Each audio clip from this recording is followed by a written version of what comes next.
근데 위원장이 보기에 예를 들면 다른 부분은 들어보면 알겠어요. 근데 1페이지에 보면 검찰 특수활동비 제도 개선 및 세부 집행 내역 공개 필요 등 총 3건에 대하여 시정을 요구하였고 이렇게 돼 있는데 그러면 듣는 국민들은 이게 무슨 내용인가 잘 몰라요. 그래서 요거에 대해서 설명해 주실 수 있습니까? 검찰의 특수활동비는 약 80여억 원이 지금 법무부를 통해서 법무부와 대검 등에 지출되고 있습니다. 그럼에도 불구하고 전혀 지출 증빙이 되고 있지 않습니다. 그렇기 때문에 국민의 세금을 이 국회가 유일하게 예산 편성권을 가지고 감사하고 있는데 또 결산 심사를 하고 있는데 이와 관련된 어떠한 증빙이 되지 않으므로 저희가 사실상 심사가 어려웠습니다. 그래서 저희가 법무부에 재차 검찰에 사용하는 법무부와 검찰의 특수활동비 내역에 대한 공개를 요청하였고요. 이 내역을 요청하는 과정에서 특수활동비 이 지출 지침에 대한 요구도 있었습니다. 그래서 지출이 어떤 기준에 의해서 되는지를 문의하였고 그에 대해서 지침 서류를 제공할 수는 없으나 열람은 가능하다고 하여 열람을 하고 또 이 특수활동비에 대한 각 지청, 지검 등의 기관별 이 특활비 배분 현황과 여러 이 내역에 대한 공개를 요구하였고 여기에 대해서 가능한 범위 내에서 제공하겠다는 답변을 받았습니다. 네. 제가 19대 국회 정보위원회 야당 간사였습니다. 국정원을 소관을 하고 있죠. 야당 간사라면 국정원 정보위 예산결산심사소위원장을 제가 했습니다. 국정원 예산도 예산결산소위원회 위원장은 결산, 예산 모든 자료를 가져오라고 그래서 제가 일일이 연필로 체크하면서 4시간, 5시간 동안 제가 직접 다 보고 확인하고 그리고 1차장 소관, 2차장 소관, 3차장 소관 자기들끼리 정리 못하는 것은 제가 교통정리도 해준 바가 있습니다. 그리고 국정원 예산이기 때문에 그것은 비밀에 속하기 때문에 그걸 제가 공개한 바도 없습니다. 그러나 국회에서 해야 될 기능은 이렇게 해야 됩니다. 그렇기 때문에 국정원 예산도 제가 그렇게 한 바가 있는데 검찰 특수활동비가 뭐라고 일단 이것을 집행 내역을 공개하지도 않고 그리고 또 예산결산 심사위원들한테까지도 비밀로 자료를 주지 않는 것은 있을 수 없는 일이라고 생각합니다. 그래서 제도를 개선하려면 세부 집행 내역을 알아야 제도 개선을 할 거 아닙니까? 그래서 이 부분은 앞으로 법사위에서 결산 심사를 하든 예산 심사를 하든 집행 내역을 제출하지 않으면 특수활동비는 전액 삭감하시기 바랍니다. 그렇게 해야 그것이 제도 개선이 된다 이렇게 생각하고요. 그다음 법제처 소관에 대해서는 현실적인 기타직 보수 예산 편성 필요 등 2건 이렇게 했는데 이것도 우리 예산결산 심사소위원장이 읽은 것만으로는 국민들이 알아들을 수가 없어요. 이것도 잠깐 설명해 주시기 바랍니다.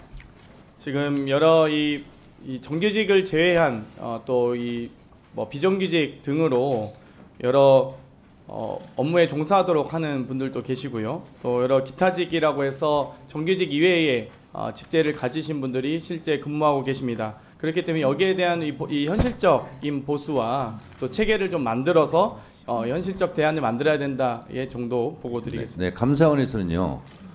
업무용 택시 예산을 감사 활동비 일반 수용비로 이관 편성할 필요했는데 이게 뭔 말인지 모르겠어요. 지금 현재 업무용 택시에 대해서 이 기본 경비를 더해서 특수활동비가 들어갔습니다. 제 기억엔 지금 5억 8천여만 원 정도인데요.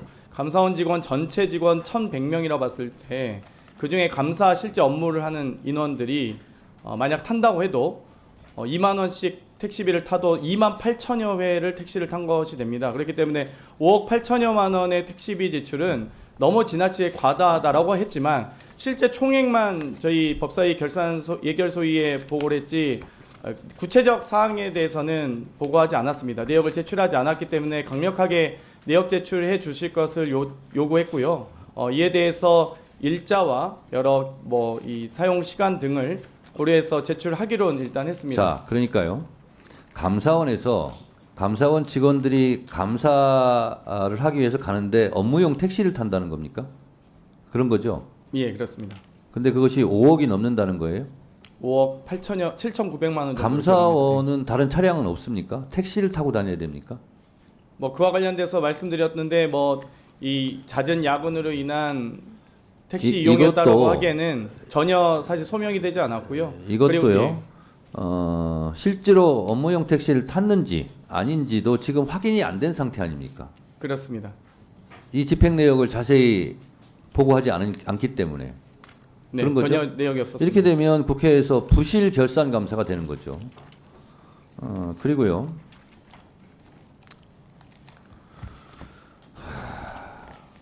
제가 정보위 예산결산심사소위원장을 해봤기 때문에 압니다. 국정원에서 쓰는 모든 비용은 다 특수활동비에 해당되거든요. 부처도 마찬가지예요. 그 대략 짐작은 가는데 이 5페이지에 보면요. 둘째 줄에 보면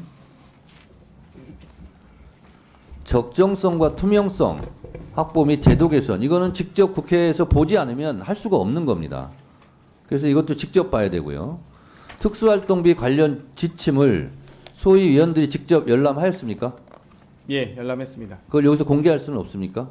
원본 형태로 요약본은 지난 21대 국회에서 제출했다고 답변을 받았고요. 네. 원본 형태로 이 전체 지침을 저희가 열람을 했고 뭐 필요한 부분은 메모해서 시간이 가능하다면 전 공개 가능하다고 봅니다. 법사위 네. 의결로서. 네. 그렇고요. 대법원이 시민단체에게 공개하도록 판결한 특수활동비 집행 내역을 제출받기로 하였습니다. 제출받았습니까? 받기로 했습니까? 네, 아직 제출받지 못했고 제출하겠다는 답변만 받았습니다. 자, 그러면 이게 실제로 결산 심사를 하긴 했는데 의례적으로 관례적으로 이 정도 하고 통과시키고 해왔던 게 지금까지 국회 관례 아닙니까? 하지만 이제 결산 심사를 시작으로 2024년도 정기국회가 개회합니다. 그러면 저희가 국정감사와 또 예산 심사 과정에서 결산에서 제대로 소명되지 않는 예산에 대해서는 전혀 예산에 반영할 의사가 없다는 걸 분명히 했기 때문에 결산 심사 이후에도 계속 제가 확인하도록 하겠습니다. 자, 부대 조건은 아니지만 일종의 부대 조건으로 우리 법사위 예산결산소위원회에서 자료 제출을 요구하라는 것을 계속 하시고요. 그것이 안 되면 예산에서는 어디다 쓰는지, 왜 쓰는지, 적절하게 쓰는지도 모르는 상태에서 예산 편성을 할 수는 없습니다. 네, 그렇습니다. 정부가 예산 편성을 하더라도 국회는 예산 심의권이 있어요. 그것은 심의권에 대한 포기거든요. 그래서 그 자료를 받기 전에는 이 예산 심사 특히 특수활동비에 대해서는 강력하게 제동을 걸어주시기 바랍니다. 그거를 일종의 부대 조건으로 오늘 통과를 시키는 걸로 하시고요. 그 다음에 감사원 감사 청구를 하겠다고 결론이 났습니까? 일단 검찰과 감사원의 특활비 집행 내역 자체를 제출하지 않았기 때문에 결산 심사 이전에 하지 않았기 때문에 이 부분에 대한 투명성과 적정성 확보를 위해서 감사원의 감사 요구를 하겠다라는 말씀을 드렸고요. 아니 그러니까 소위에서 그거를 의결을 했습니까? 이 부대 의견에 대해서는 논의를 했습니다. 그리고 관련된 내용 제가 이 수석전문위원회 최종 정리 보고 이후에 제가 구두로 감사원의 이 검찰과 감사원의 특활비 이 집행 내역에 대해서 감사원의 감사 요구를 우리 전체 위원회에서 논의해서 추진하겠다는 언급을 했습니다. 그러니까 의결 사항은 아니지만 의결하기 전에 그거를 전제로 한 의결을 전제로 했습니다. 했습니까? 그렇습니다. 네. 그러면 지금 진행하고 있잖아요.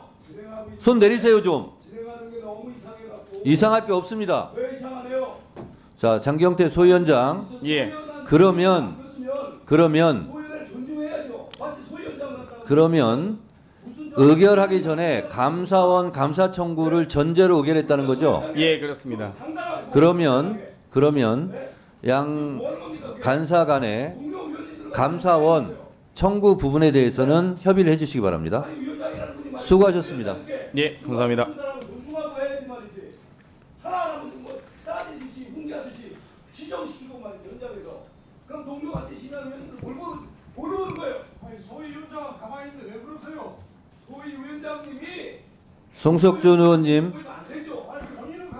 이건태 의원님도 잠시 조용히 하시고요.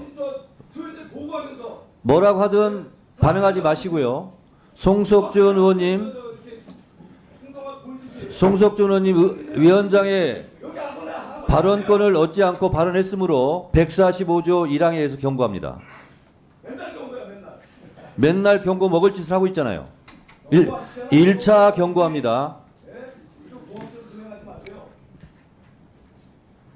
고압적으로 끼어들게 하지 마세요. 송석준 의원에 대해서는 145조 1항에 의해서 1차 경고합니다.